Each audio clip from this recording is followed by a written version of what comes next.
جو قربانیاں دیتے ہیں ان کا نام بھی رہتا ہے، ان کا کام بھی رہتا ہے۔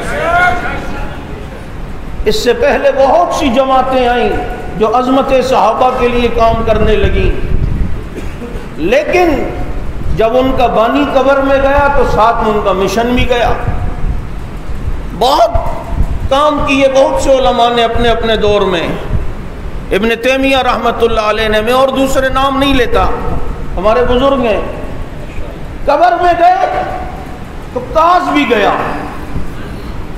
لیکن عظمت اصحاب رسول کے لیے ایک چھوٹے قد کے جھنگ سے اٹھنے والے مولوی نے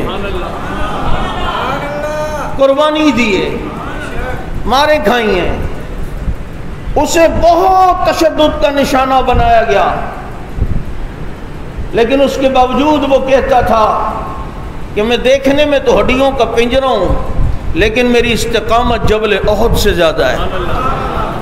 پھر جب وہ قبر میں گیا تو مشن بھی قبر میں نہیں گیا، قربانی دینے والے کا نام بھی باقی رہتا ہے، کام بھی باقی رہتا ہے۔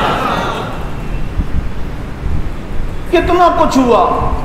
تمہارے کراچی میں ایک ڈون کا توتی بولتا تھا، لندن سے بیٹھ کے بات کرتا تو یہاں سب کچھ کر دیتا، بڑی اس سے محبت کرنے والے تھے، آج اس کا کوئی نام بھی نہیں لے سکتا۔ لے سکتے اس کے چاہنے والے نہیں، تھوڑا سا جھٹکا لگا بھول گئے۔ یہاں تو جھٹکے لگے، لیکن آج بھی کہتے ہیں تیری آواز میری آواز۔